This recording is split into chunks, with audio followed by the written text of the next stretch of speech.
Dominicanos USA works to give a voice to the community through civic engagement. And joining us for a look at their work and the wonderful things that they're doing in the community, they get people to the polls. They get people to participate too. We have Executive Director Eddie Cuesta and New York Director Omar Suarez. We welcome you guys to the show. Thank you. So you guys are out with your sleeves rolled up, doing what's necessary to make it all happen. Tell us about it. Well, first of all, thank you for the opportunity to be on this program, BronxNet, which is so important. Dominicanos USA is a nonpartisan organization. For the last 3 years, we've been out in the community, working with our mission to empower our community to become involved in the civic process by registering them to vote. In the last 3 years, we have been able to register more than 150,000 people, basically more than 110,000 here in the Bronx, here in New York City, and more than 53,000 in the Bronx. Well, you're moving the crowd. Yes, yeah. yes, That's yes. a good thing. Yeah. Apart from that, we also have developed system. We have been able to really mobilize our community, those new voters that come into our database. We are able to go into the community, talk to merchants, different activities, parades, block parties, and do also door knocks, which is very, very important. There you go. So all you have your hand on everything that's happening in the community. People who are hosting on stage, all the block parties, and all those things that are happening, and you knock on the doors, Omar. We make phone calls at the door, at parades. We were at the Bronx Dominican Parade. And we also visited many of the local high schools, Walton Educational Campus, just up the block. We actually were because there. You can vote at 18. Yes, so many of the high school seniors, as soon as they turn 18, we can register them right before their birthday. Before their birthday, and then after they turn 18, they're actually able to vote. So it's a great way to get young people involved. Omar, how did you get involved? Somebody came up to you and said, hey, I want you to participate in what we're doing here. Well, I've been involved from an early age, and ever since I turned 18, there was a voter registration card on the kitchen table. So every day I would come home and see it there, and my parents would hassle me and say, hey, you registered to vote yet? You registered to vote yet? Until I finally filled it out and sent it in, and I've been voting ever since. That was, it was many years. That was a few years back. So. Oh, I thought you were going to throw the many on there. But it's okay. At an early age, you started. That's right. And about 3 years ago, when this project started, we joined together and have been just at it since. Really passionate getting our community out to participate. Beautiful, Eddie. What do you want voters to learn? Well, basically, it's very important for them to really reach out to organizations like ours, and make sure they know exactly where they should go and vote. It's very important, especially for our youth. I could add that we have registered 43% of millennials, which is very, very important. This summer, we host a summer youth employment program.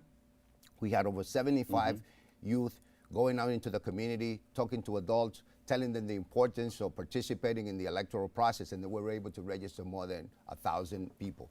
So that's very important because they say that our youth don't participate. And elected officials have to really pay attention to our youth in terms of education, in terms of job creation, and this is important. Our message is that anyone that has any difficulties in terms of going to the poll sites, that they could call our office, they could reach out to the voter lookup with the Board of Elections, which is very important, and we want to make sure that our community comes out and vote. Yeah.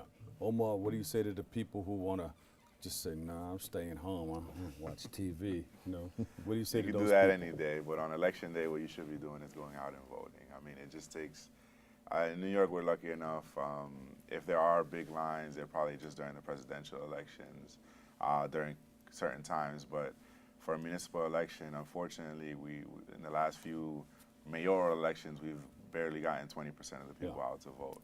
Yeah, so people will sneak up on you if you don't get out to vote with these local elections. Yeah, and people don't know every year in New York is an election year. It's not every 4 years nor every 2 years. Every year there are some elections in New York. This year's a big one. It's New York City. It's our mayoral, city council. You have a few district attorneys in some of the boroughs, and public advocate, comptroller. These are very important positions. They're actually affecting your day-to-day life. Yeah. And if we let 20% of the population make the decision for all of us, then the rest of us can't complain, can we? If we let that 20% decide. And how important is it for people to participate in these local elections? Well, it's the most important part. It's not only the presidential election. They have to vote in every election. For instance, last year we participated in every election. We were able to do more than 70,000 calls of those people that we register, knock on over 60,000 doors, make over 100,000 calls. So it's making sure those new voters, you know, they know specifically that there is an election. A lot of times people don't know there is an election. So it's so important for us to send that message. We use a lot of technology with old-fashioned canvassing, and I think that has what brought in an increase in voter Technology is registration. really big with these elections these days. Yes, yes, Old yes. school, new school. Yeah, there you go. Yes. Put it in the mix. There you Mix go. it up. Mix a little old school, a little new school, person-to-person contact over the phone or at the door, mixed with, you know, a little bit of the bilingual, Spanglish, you know, mira como está, and just that really goes well with the people. Tell them to come to vote in Spanish. Yeah. Tell them the importance of coming out to vote in Spanish. And tell them when to come. Go ahead. A toda mi gente, es importante salir a votar mañana, el día 12 de septiembre. Son primarias muy importantes en la ciudad de Nueva York. See? Sound like he can be on radio too. 107.5 WBLS. Mañana. 223 There you go.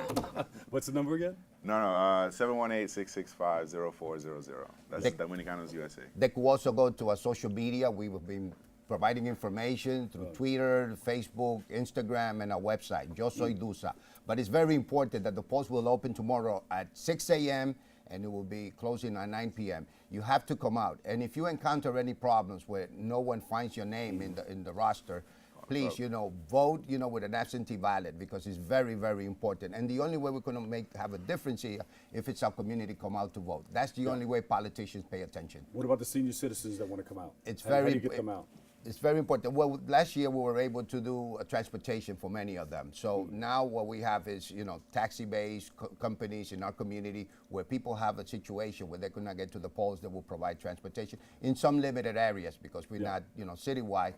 But those voters that we have registered, if they need any transportation, we'll be there to help them.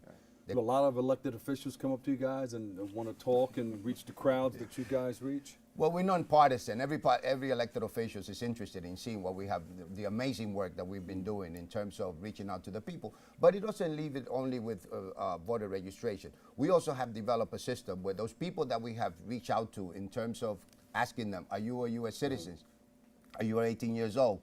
And they tell us no, but they are a legal permanent residents. We've been working in making sure that they could become U.S. citizens. So we have a citizenship program that's also very important that connects them with the voting. All right. Thank you guys so much. Eddie Cuesta, Executive Director, Dominicanos USA, and Omar Suarez, Thank you. New York Director. Give them a big hand, everybody.